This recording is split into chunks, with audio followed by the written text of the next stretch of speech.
Habiendo caracterizado el problema diferencial en continuo, ahora pasamos al mundo discreto, que es nuestro métier. Vamos a discretizar. Entonces, para eso lo primero que hay que hacer, hay que discretizar el eje de la variable independiente, que es t.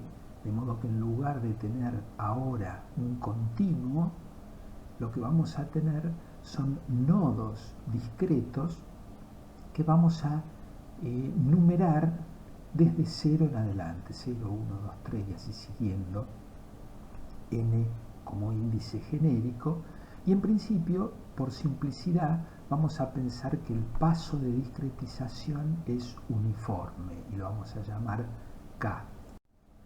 Entonces, ya la función que estamos buscando, la solución a nuestros problemas, deja de ser una función continua. En lugar de tener u de t, ahora vamos a tener valores discretos en los nodos que vamos a denominar u supra n. N entonces un supraíndice. Y obviamente ese u supra n va a ser una aproximación al valor de la función en el tiempo tn o el nodo tn. Bueno, lo estamos asimilando un poco al tiempo pensando en ingeniería, pero es una coordenada genérica en realidad. En caso de necesitar valores de la función en puntos intermedios entre los nodos, entonces simplemente habría que recurrir a técnicas de interpolación que ya hemos estudiado. Simplemente dejemos el comentario que la interpolación tiene que ser consistente en el sentido de que tiene que tener un orden de precisión, o debe tener el mismo orden de precisión que el de la aproximación numérica de la ecuación diferencial. Para avanzar en la introducción de conceptos en lo que se refiere a la aproximación numérica de una ecuación diferencial o un problema de valores iniciales de orden 1 más exactamente, vamos a proceder a introducir un método numérico de resolución y especialmente el método más simple, que es el llamado método de Euler. El método de Euler para nuestro problema base de u a de t igual a f de u t con condición inicial u sub 0, simplemente consiste en expresar la derivada como una diferencia en adelanto. Entonces queda el esquema que se muestra a la derecha.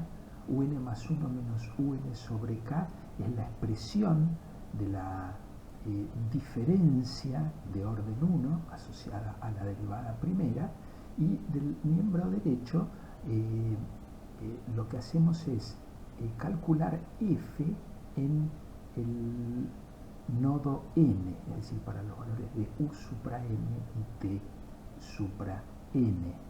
Y eso, entonces ahí se ve que lo que nos queda es que la diferencia es una diferencia en adelanto respecto a dónde está centrada la evaluación de f. Obviamente el u supra 0 es la condición inicial y ese va a ser el dato u sub 0. Se observa entonces que en esta ecuación en diferencias que nos ha provisto el método de Euler para nuestro problema base, la incógnita es un más 1 y la podemos despejar explícitamente de una forma muy sencilla, quedándonos que un más 1 es un más k por f supra n, donde f supra n es una abreviatura de f de u supra n t supra n. Y este es n igual a 0, 1, 2 y así siguiendo, ¿no es cierto? Es decir, a partir de las condiciones iniciales en n igual a 0, podemos calcular u supra 1 y así siguiendo. Y bueno, esta posibilidad de despejar explícitamente la incógnita lleva a categorizar al método de Euler como un método explícito. Vamos a ver que existen métodos explícitos e implícitos y cuáles son los alcances y las ventajas y desventajas de cada uno de ellos. Pero por ahora vamos a operar con Euler. Al discretizar, obviamente, estamos cometiendo un error de truncamiento. Entonces vamos a empezar por analizar cuál es el error de truncamiento que cometemos en la propia ecuación diferencial.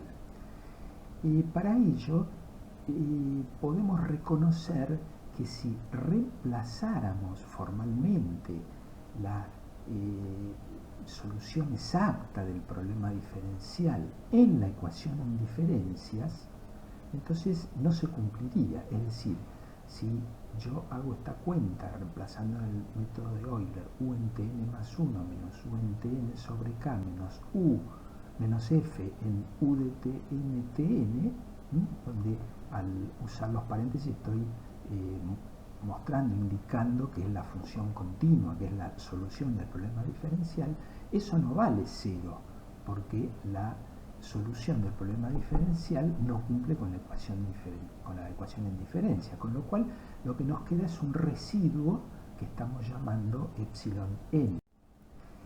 Este residuo lo podemos interpretar entonces como el error de truncamiento de la ecuación, y lo llamamos genéricamente error de discretización, que es lo mismo.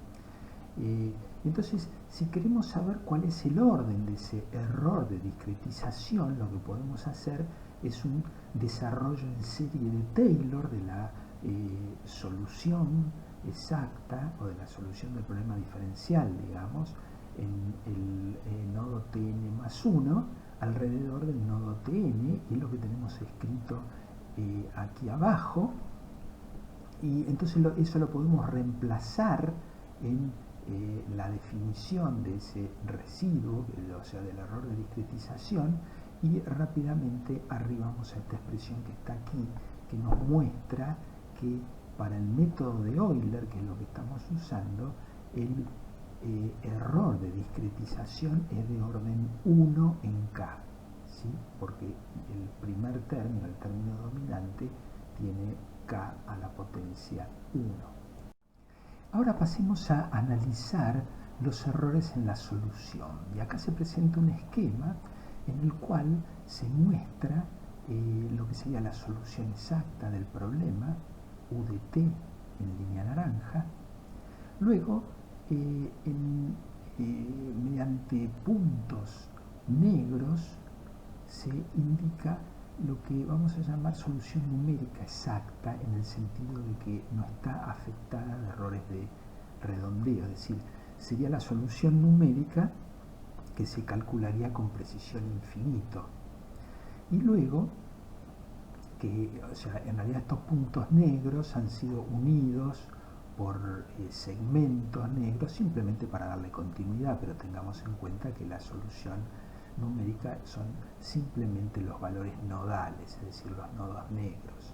Y luego con nodos con puntos blancos, digamos, se ha representado lo que sería la solución numérica computada, así se la ha llamado, en el sentido de que estamos considerando que también se introdujo un error de redondeo, seguramente al almacenar en memoria ese valor. Obviamente acá está sumamente amplificado ese error para visualizarlo, y ese error aparte es estocástico, de modo que puede ser positivo o puede ser negativo, de modo que ahí lo que vamos teniendo en definitiva es la solución computada como esos nodos blancos. Y entonces, en base a este esquema vamos a identificar los distintos tipos de errores.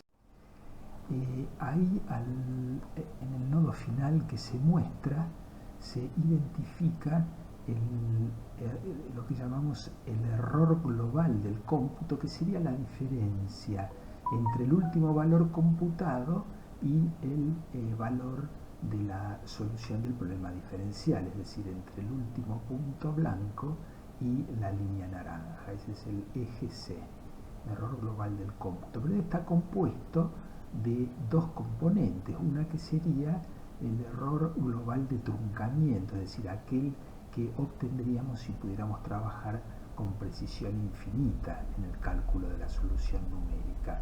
Y la diferencia con el valor final computado es lo que llamaríamos el error global de redondeo. Insisto que todo esto está amplificado para visualizarlo, porque la expectativa es que el error de redondeo sea en general muy pequeño, incluso a priori uno lo suele considerar despreciable, salvo que nos aparezca alguna advertencia de que no lo está haciendo.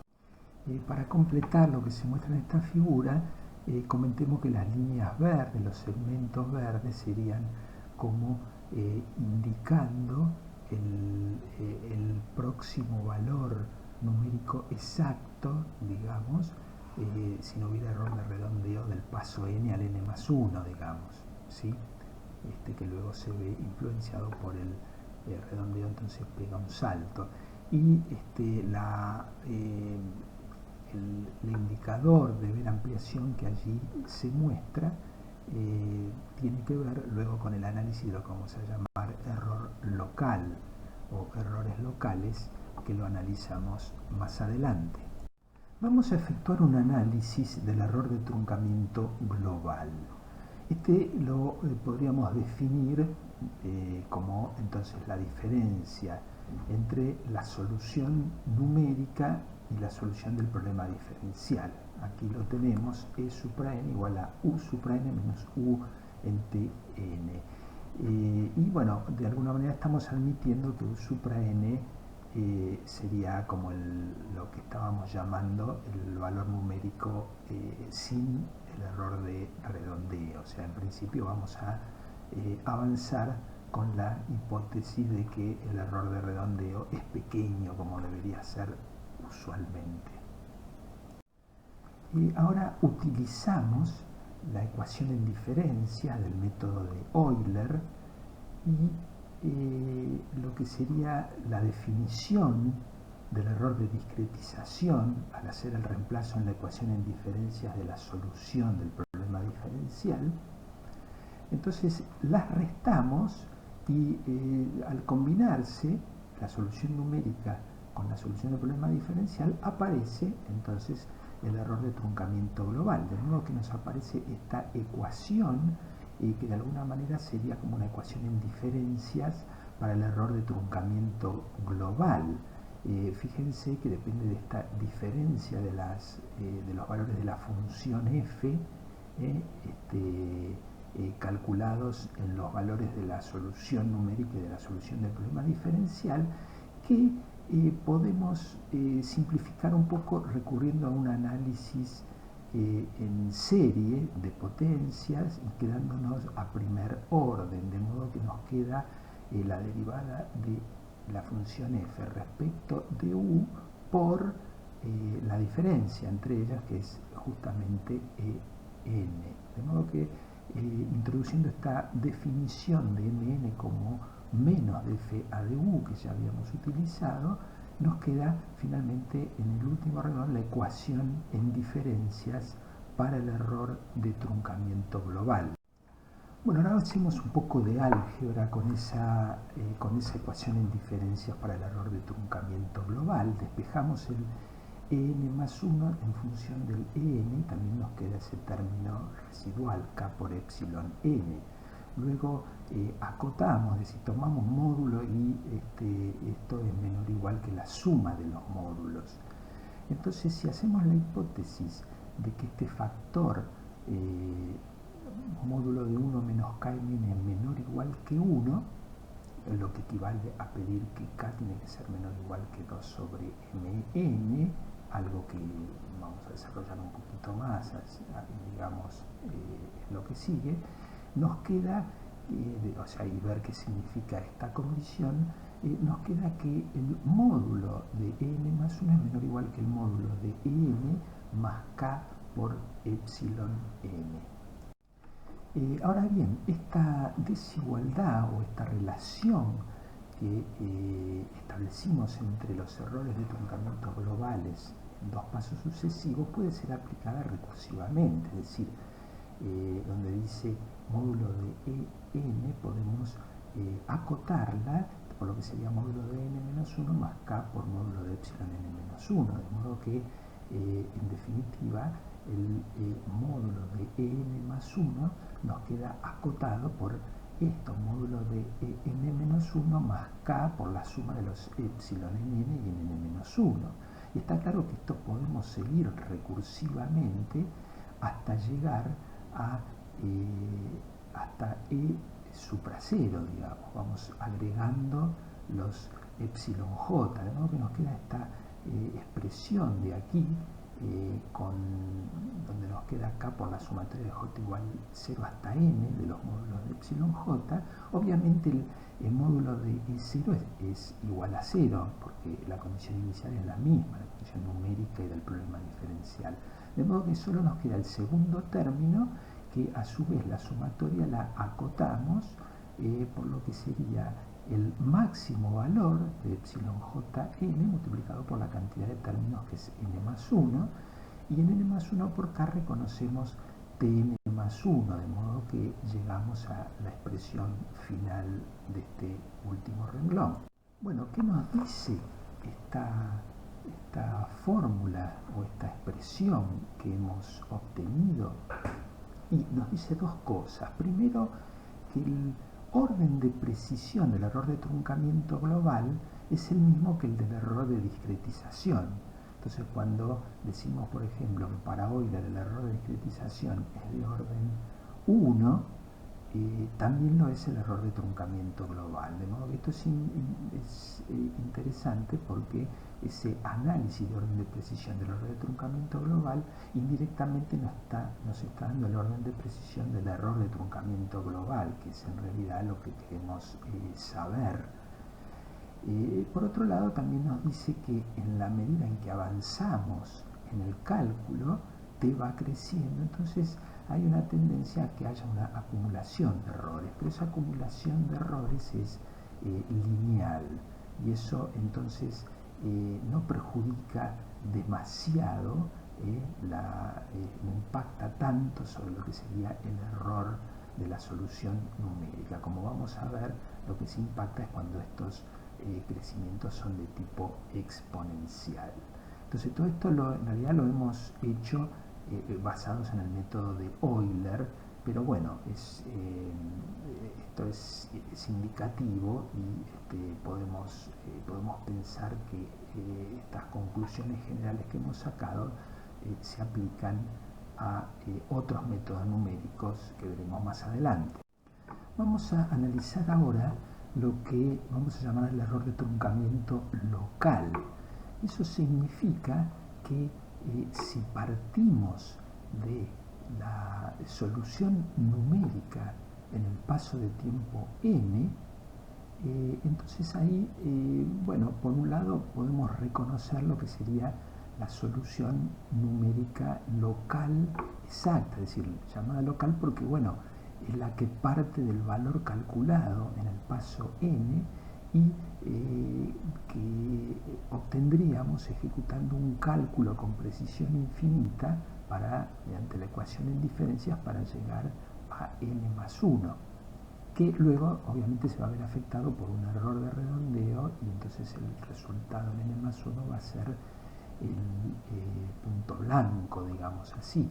Y por otro lado también podemos trazar lo que sería la solución analítica local, que parte también de ese valor u supra n, y bueno, llegará hasta un cierto valor en n más 1, es el trazo rojo.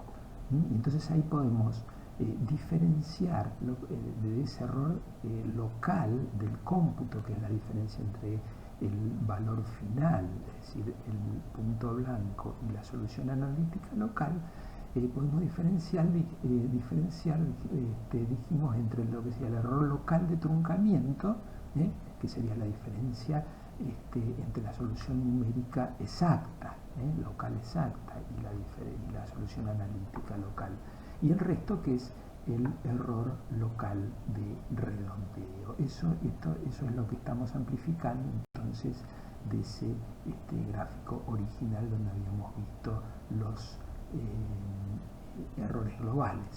Bueno, formalmente entonces el error de truncamiento local en n más 1, que llamamos chica supra n más 1, sería entonces la diferencia entre la solución numérica local exacta, que vamos a denotar simplemente U supra n más 1, y esta solución analítica local basada en el último valor calculado en n, que vamos a llamar U moño supra n, calculada en tn más 1. Bueno, si queremos establecer cuál es el orden de precisión de este error de truncamiento local, entonces, bueno, hacemos algo parecido a lo que hicimos con el global. Un más 1 lo reemplazamos por su expresión utilizando el método de Euler, y la solución analítica local la desarrollamos en serie de Taylor alrededor de el nodo n, con lo cual, haciendo la resta y reconociendo que van a aparecer algunos términos que se compensa debido a la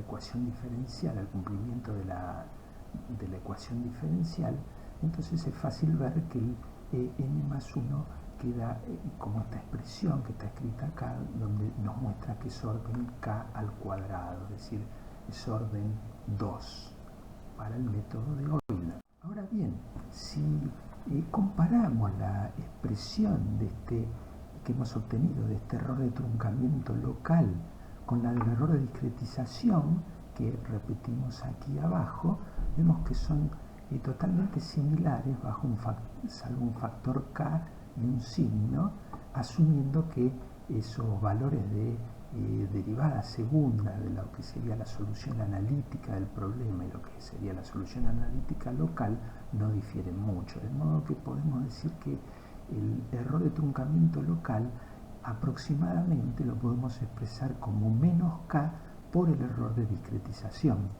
Bueno, es interesante que el error de truncamiento local entonces también lo podemos asociar de alguna manera al error de discretización, es decir, determinar el error de discretización nos está sirviendo para tener estimaciones o al menos órdenes de precisión de lo que es el error de truncamiento global, que ya hemos dicho que sería el mismo orden, y ahora el error de truncamiento local, que vemos que es un orden mayor, porque es k por epsilon n, y en este caso el método de Euler daría k al cuadrado, pero podemos pensar que esa expresión es realmente un poco más general, en el sentido que se puede aplicar a otros métodos numéricos. Y por otro lado también es interesante traer de lo que hemos hecho antes esta expresión donde habíamos visto que el módulo del error de truncamiento global en n más 1 está acotado por el del error de truncamiento global en n más k por epsilon n, pero es módulo, pero eso es justamente el módulo del error de truncamiento local, de modo que esto es bastante consistente, mostrando que el error de truncamiento global en última instancia está acotado por el error de truncamiento global en el paso anterior más el error de truncamiento local. Habiendo identificado los distintos tipos de error de truncamiento y las relaciones entre ellos, ahora vamos a proceder a plantear algunas de las propiedades que tiene que tener el problema numérico que está aproximando al problema diferencial. Empezamos por lo que se llama la consistencia del esquema numérico, es decir, este es un requisito. Nosotros pedimos que el esquema numérico, cualquiera sea, por ahora estamos solo trabajando con Euler, tiene que ser consistente, y eso significa que el error de discretización de la ecuación en diferencias tiene que tender a 0 cuando el paso tiende a 0. Es una condición lógica de mínima que tenemos que pedirle, que entonces las dos ecuaciones tienen que tender a coincidir. Aquí tenemos la expresión del error de discretización para el método de Euler, que muestra en forma clara que es consistente. Bueno, la consistencia del esquema numérico es una condición de mínima que le vamos a pedir, pero en realidad lo que a nosotros nos interesa es la convergencia de la solución numérica, es decir, que la solución numérica tienda a la solución del problema diferencial cuando se achica el paso. Acá lo hemos expresado de una primera forma que vamos a ver que no es del todo satisfactoria. Nosotros podríamos decir que UN tiende a U de Tn cuando K tiende a 0 para un dado valor de Tn. El problema que tiene esta forma de expresarlo es que al variar el paso también varía la cantidad de nodos, con lo cual en realidad el n podría estar variando. Entonces es mejor expresarlo de esta forma que tenemos más abajo, donde llamamos tau al valor de t que vamos a dejar fijo en este paso al límite, y entonces en lugar de n ponemos tau sobre k, ese es el índice, y entonces queda esto ya así de una manera rigurosa.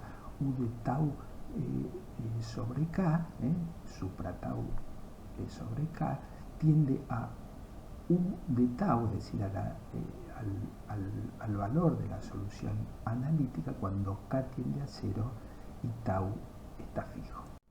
Ahora, si bien, como dijimos, esto es realmente lo más importante a nuestros fines, es decir, que haya una convergencia de la solución numérica hacia la solución del problema diferencial cuando disminuye el paso, la dificultad está en cómo demostrar esto, ¿sí? Entonces esta es una... no estamos mostrando eso, entonces esta es una pregunta que por ahora la dejamos abierta a contestar en breve. La tercera propiedad que tenemos que analizar es la estabilidad de la solución numérica. Esto de alguna manera es análogo a lo que hicimos con el análisis de estabilidad o con el planteo de estabilidad que hicimos de la solución del problema diferencial, y tiene que ver con la sensibilidad de la solución numérica a perturbaciones. Como vamos a ver, en realidad, de todos modos, esto corre por la estabilidad del problema diferencial y la del problema numérico, pueden correr por carriles separados. Si el problema diferencial es inestable, bueno, el problema numérico va a ser inestable también porque tiene que replicar esa propiedad. Ahora, lo que puede suceder es que el problema diferencial sea estable, que es lo que la hipótesis de base que en general con la que vamos a estar trabajando, y que no sea estable el problema numérico, y ahí estamos en problemas. Eso es lo que hay que controlar. Bueno, ¿cómo vamos a hacer el análisis de estabilidad? Bueno, lo vamos a hacer a partir del siguiente planteo. Digamos que es un planteo bastante fuerte. Digamos, la solución numérica tiene, vamos a considerar que es estable cuando las perturbaciones que introduzcamos en esa solución tienden a decaer a medida que avanza el cálculo, que vamos avanzando a lo largo de t, o que crece n. Entonces, si a la solución numérica un la perturbamos en delta un, con lo cual la solución numérica en n más 1 va a también tener una perturbación, delta un impuesta, o que viene, por ejemplo, a partir del redondeo, se va a convertir en delta un más 1, de modo que hay una relación entre ellos. Delta un más 1 es el resultado de delta un, y entonces ahí podemos definir lo que sería el factor de amplificación, Gn, como la relación entre ambos. Entonces, claramente, de acuerdo al criterio que hemos establecido, el problema va a ser estable si el factor de amplificación en módulo es menor que 1, porque eso significa que la perturbación decae paso a paso hasta desaparecer. Y va a ser inestable en caso contrario, porque significa que se está amplificando de un paso a otro. Queda el caso intermedio, que se lo llama marginalmente estable, cuando el módulo es idénticamente igual a 1, y bueno, esto se lo suele considerar dentro del rango estable. Aquí encaramos entonces el análisis de estabilidad para el método de Euler, que es con el que venimos trabajando. Entonces, ¿cómo hacemos? Bueno, seguimos el protocolo que dijimos recién. partimos de la ecuación para el método de Euler y ahí reemplazamos un por un más delta un y un más 1 por delta un más 1. Y entonces obtenemos la ecuación, si podríamos decir, para la solución perturbada. Haciendo la resta entre ambas nos quedan las ecuaciones diferencias para la perturbación. Fíjense que, bueno, otra vez acá el miembro derecho muestra la diferencia entre dos valores de la función, con lo cual hacemos un desarrollo en serie de términos y nos quedamos con el primer orden, porque esto finalmente es una serie de potencia en delta un, y nos aparece de vuelta el coeficiente mn que ya hemos definido como df a du, con lo cual despejando me queda que delta un más 1 es 1 menos kmn por delta un, y entonces el factor de amplificación es 1 menos kmn. Bueno, habiendo obtenido el factor de amplificación, le imponemos la condición de estabilidad, módulo de Gn menor o igual que 1, para ver si se cumple o qué condición es necesaria para que se cumpla. Módulo de Gn menor o igual que 1 significa que Gn debe estar entre menos 1 y 1. Ahora, asumiendo la estabilidad del problema diferencial, entonces Mn es mayor que 0. Con lo cual está garantizado que Gn sea menor que 1, de modo que el único condicionamiento que podemos tener es que Gn sea mayor o igual que menos 1, en cuyo caso rápidamente vemos que llegamos a que K por Mn es menor o igual que 2, o como Mn es mayor que 0, finalmente despejamos y queda K menor o igual que 2 sobre Mn, de modo que esta es la condición de estabilidad del método de Euler. Este tipo de condición donde lo que se ve limitado es el paso de cálculo es típica de los métodos explícitos. Es decir, los métodos explícitos son esencialmente condicionalmente estables, es decir, son estables solo hasta un valor máximo de k. Esto en principio aparece como una restricción a la aplicación de estos métodos. Sin embargo, más adelante vamos a ver que esa restricción no es tan fuerte en general, digamos, y solo puede ser limitante para una clase particular de problemas. Habíamos dejado planteada la cuestión sobre la demostración de la convergencia de la solución numérica. Nosotros ya hemos visto que tenemos metodologías para analizar la consistencia del esquema numérico y la estabilidad de la solución, pero no así la convergencia. En nuestra ayuda viene entonces el teorema de Lax.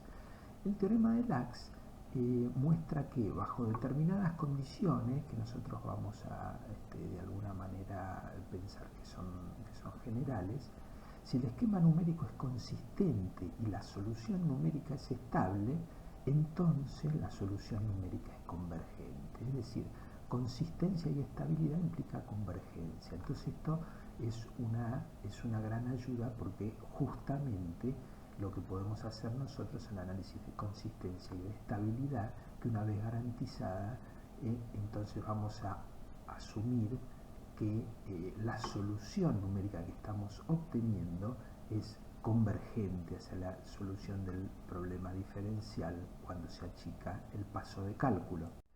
En particular, nosotros ya mostramos que el método de Euler es consistente y también hemos mostrado que es estable la solución si el paso cumple con la condición de estabilidad K menor o igual que 2 sobre Mn. Con lo cual, entonces, podemos concluir que las soluciones numéricas obtenidas con el método de Euler dentro del rango de estabilidad nos garantizan la convergencia. Vamos a comentar un poco sobre el impacto de los errores de redondeo, ejemplificando otra vez con el método de Euler. Aquí tenemos la expresión para calcular un más 1 a partir de un en el primer renglón. Bueno, en la práctica, cada vez que almacenamos, supongamos que justamente ese signo igual, que en realidad implica asignación del cálculo del miembro derecho a la variable que llamamos un más 1 en la máquina, entonces cada vez que hacemos eso vamos a introducir un error de redondeo por almacenar en memoria, de modo que en la práctica en realidad vamos a calcular un Bn más 1 que está afectado de un error de redondeo que estamos llamando delta n más 1 y que bueno, estamos pensando que está acotado digamos en general por un valor delta. Entonces lo que se puede demostrar es que esencialmente la diferencia entre lo que es esa solución calculada V y lo que sería la solución numérica exacta, es decir, calculada con precisión infinita, o sea, es decir, Bn menos Un en módulo,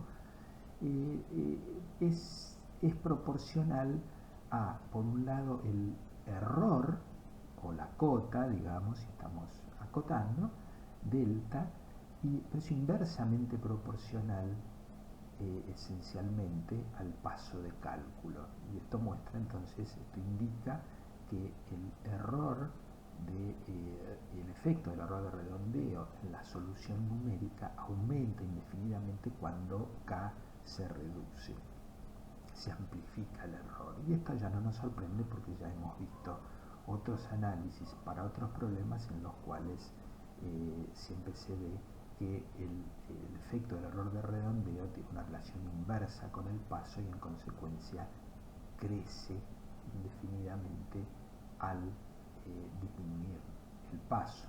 Nos queda por analizar un tema muy importante que es el de la precisión de la solución numérica, lo cual tiene que ver básicamente con la elección del paso de cálculo K, sobre el cual hasta ahora hemos dicho que es pequeño, pero en realidad pequeño así no quiere decir nada salvo que lo comparemos con algo.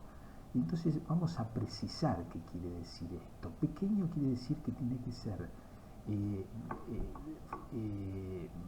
poco significativo frente a lo que podríamos llamar escala de variación de la solución, que si t fuera un tiempo, para fijar ideas, sería como la escala de tiempo del problema, que la llamamos tau, y en consecuencia nosotros vamos a requerir que el paso de cálculo sea mucho menor que esa escala de variación para tener una precisión razonable. Entonces la escala de variación de la solución sería el intervalo sobre la variable independiente t sobre el cual se produce un cambio significativo de la solución. Esa es la interpretación. Entonces lo que debemos hacer es estimarlo. ¿Cómo hacemos para estimarlo? A partir de la información que nos dan, que es la ecuación diferencial. Entonces partimos del problema base de u de t igual a f, planteamos cuando hay una variación de u, la ecuación para lo que sería el u inicial más esa perturbación o esa variación, digamos, delta u, restamos ambas y desarrollando a primer orden nos queda esta ecuación para delta u que, llamando como siempre m a menos df a de u, nos queda que la derivada respecto a t de esta variación de u es menos m por delta u. Vamos a suponer que estamos con un problema diferencial estable, o sea que m es mayor que 0. Bueno, entonces lo que nos queda es que esta variación de u sería proporcional, se ve rápidamente, ¿no?, a e a la menos mt. De modo que claramente surge que la escala del problema, la escala de variación de la solución, es 1 sobre m, ya que sobre ese intervalo, digamos, el cambio en u sería del orden de e a la menos 1, es decir, un tercio. Es un cambio bastante significativo. En todo caso, es el orden de magnitud correcto. Entonces, si la escala del problema, la escala de variación de la solución, es de orden 1 sobre m, la condición de precisión es que k tiene que ser mucho menor que 1 sobre m. Entonces, si recordamos la condición de estabilidad k menor o igual que 2 sobre mn, vemos que a partir de este análisis nos muestra que la condición de estabilidad para el método de Euler, y podemos en general pensar para métodos explícitos, no estaría limitando realmente la posibilidad de aplicación del método, ya que de todos modos k debería ser mucho menor que ese límite para obtener la precisión adecuada. Esto, por un lado, podemos pensar que es una reivindicación de los métodos explícitos, pero entonces nos preguntamos, ¿para qué queremos un método que no cumpla, que no tenga una condición de estabilidad, como vamos a ver más adelante, que vamos a introducir algunos? Bueno, ya lo dije, vamos a tener que justificar bien por qué, si vamos a plantear métodos incondicionalmente estables, o para qué problemas particulares es que vamos a necesitar eso, ya que en general los métodos explícitos se presentan como la opción simple y eficiente para determinar la solución numérica.